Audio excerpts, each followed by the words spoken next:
अस्सलामुअलैकुम। कैसे आप सब? उम्मीद है कि ठीक होंगे, जहाँ भी हों खुश रहें। अल्लाह आपको सेहत अता फरमाए, हर बीमारियों से बचाए, आमीन सुम्मा आमीन। तो आज फिर हैं हम न्यू व्लॉग के साथ। तो यहाँ पे हमारा व्लॉग स्टार्ट हो चुका है। तो यहाँ पे हमारी आज दावत की जा रही है, जो कि हमारे जमात में आते हैं। मस्जिद जमात है जेंसन की, और फिर उनके लिए हम दावत यहाँ पे तैयारी कर रहे हैं। तो यहाँ पे मुर्गा मीट थी, जो कि 5 किलो थी। तो यहाँ पे उनके लिए मीट की सब्ज़ी बना रहे हैं हम। तो मतलब कि मुर्गे की सब्ज़ी बना रहे हैं, मटन मीट कुछ भी बोलो। और इसमें नींबू निचोड़ा जा रहा है ताकि ये गले ना, और ये ज़्यादा है तो इसलिए इसमें हम बस नींबू डाल देते हैं, तो फिर ये जल्दी से गल नहीं पाएगा।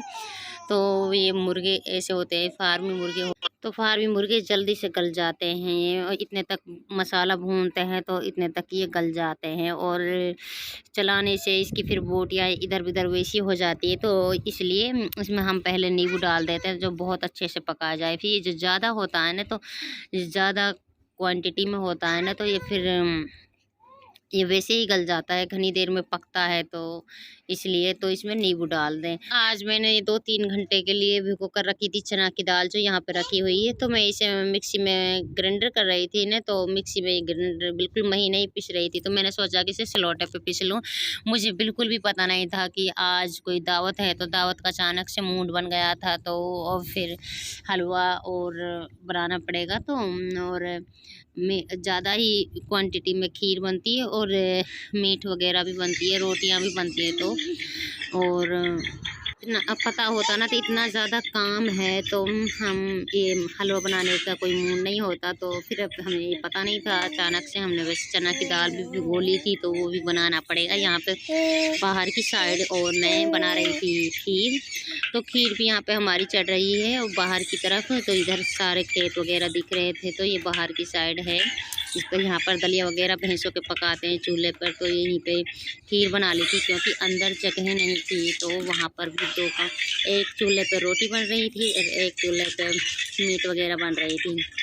तो जब वो बना के हम फारिग होंगे, तो फिर हम उसके बाद सोच रहे थे कि चने का हलवा भी बना लें। तो तेरह लोग हैं जो कि दावत में आने वाले हैं। मस्जिद में जमात आई हुई थी, तो 13 लोगों की यहाँ पे हमने दावत के लिए 13 लोग जमात के भी हैं। और वैसे घर में फैमिली बहुत बड़ी है, तो चाचा की भी और हमारे भी एक साथ रहते हैं ना, तो बहुत बड़ी फैमिली हो जाती है। तो उसके लिए बहुत सारा खाना बनाना पड़ता है। और 13 लोग अलग से भी हैं। तो कि यहाँ पे अम्मी इसको फैला रही थी, ये थी कुट्टी, तो खेत में आई हुई थी। यहाँ पे बच्चे आ गए थे, तो मैं उनको बुलाने लगी और अम्मी को भी बुलाने लगी, क्योंकि घर पर काम भी बहुत था। तो अम्मी ही कुछ काम ऐसे होते हैं कि अम्मी के बगैर नहीं होते हैं। तो यहाँ पे बहन मेरी छोटी सलाद काटने में लगी हुई थी, और सलाद को बस जमा रही थी। तो भतीजियाँ वगैरह तो अपने बर्तन वगैरह निकाल रही थी, क्योंकि वहाँ पे बर्तन भी बहुत सारे निकलते हैं जो घर में रखे हुए हैं, जो अलग होते हैं ना मेहमानों के, वो बर्तन निकाले जाते हैं। तो यहीं पे खीर हमारी तो बन चुकी थी, बिल्कुल रेडी हो चुकी है। और बस यहाँ पे सलाद वगैरह की तैयारी हो गई थी। तो मेरी चना की दाल मैं पीस कर और अब यहाँ पे मैं आ चुकी हूँ, और सबके लिए खाना वगैरह खिला दिया था। बाहर जेंट्स बाहर की तरफ बैठते हैं, जो हमारे बैठक होता है, तो वहीं पे जेंट्स को बिठाया गया था। तो वहाँ पे मैं कोई उनका व्लॉग नहीं बना सकी, और ये भी एक हमारे उसमें खिलाफ है, तो इसलिए। और हर किसी की प्राइवेसी होती है, लेकिन जमात की चाहो जेंट्स चाहो लेडीज़, तो किसी के भी ऐसे व्लॉग नहीं बनाते हम। तो मैं यहाँ पे बैठी हुई हूँ, तो बहन मेरे लिए खीर लेकर आई थी, और खीर मुझे बहुत पसंद है। सबसे ज़्यादा मैं खीर को मिस करती हूँ, क्योंकि ससुराल में भी बहुत कम बनती है। तो यहाँ पे जब से मैं आई हूँ कई दफ़ा खीर बन चुकी थी। और बहन अपने लिए और मेरे लिए वो लाई थी सब्ज़ी, जो मीट, और यहाँ पे उसने रख दिया है, वो रोटी लेने के लिए गई है। तो बस मैं साथ में ही खीर चल रही थी। मैंने एक तरफ रख दिया था कि मैं ये कम खाऊंगी, जब नमकीन को मन करता है, बस मुझे खीर खाने का मन कर रहा था।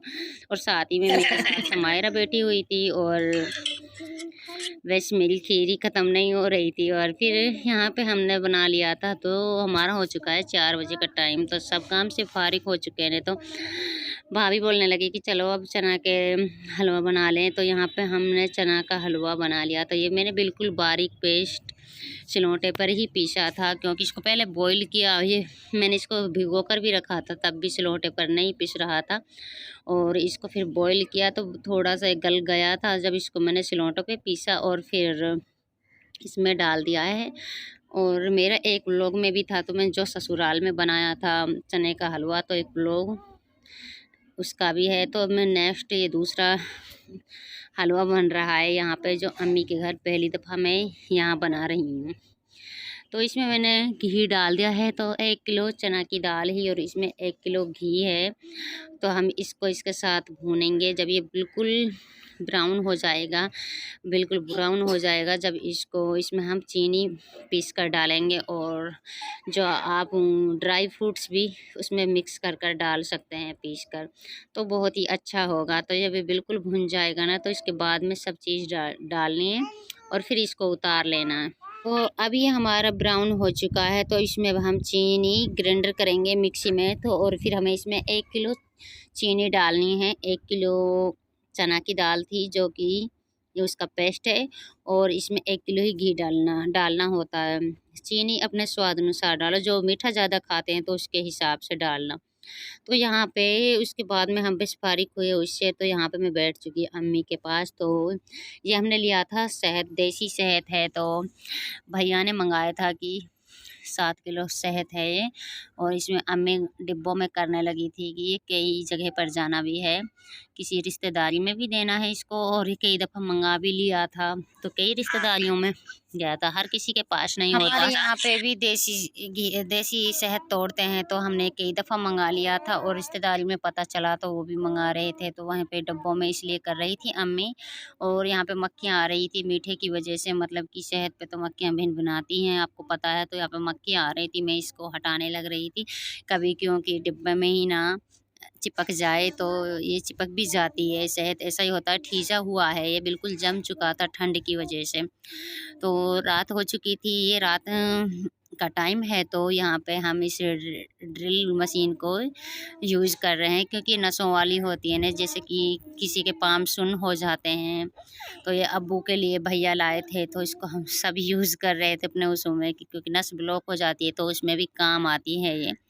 तो भैया ने मंगाई थी, तो इसको हम बस यूँ ही कर कर देख रहे थे। इलेक्ट्रॉनिक से चार्ज होती है, तो इसके चार्जिंग होती है काफ़ी टाइम तक, और ये कंपन सी करती है, एकदम से वाइब्रेट करती है, तो इस तरह ये खुदक रही थी। ये दूसरा दिन का व्लॉग है, तो दूसरे दिन मैंने सुबह नहीं 10-11 बज रहे हैं सुबह के, तो मैं यहाँ पे व्लॉग बनाया था। तो मैं सारा को नहलाने के लिए यहाँ पे आई हूँ, और गीज़र से मैंने ऑन कर दिया था, तो गर्म पानी एक में ठंडा पानी दोनों चल रहे थे। तो सारा इसको देखकर बहुत खुश हो रही थी कि अम्मी हमारे घर में क्यों नहीं है ऐसा तरह का, जो इस तरह का गर्म पानी निकालने वाला होता है। तो हमारे वहाँ पे ड्राम में रोड लगी हुई थी, तो उससे पानी करते हैं गर्म, तो उससे गर्म निकलता है, उससे ये फ़ायदा तो नहीं था जैसे इस तरह गीज़र का है ना, इस तरह का फ़ायदा नहीं है, क्योंकि उसमें जब पानी भर देते हैं तो बहुत देर से होता है, काफ़ी देर से होता है, तो रात में वो गर्म पानी हो जाता है, तो पूरे दिन गर्म पानी रहता है। बस यही फ़ायदा था उसका कि इसमें घना हो जाता है और ज़्यादा होता है।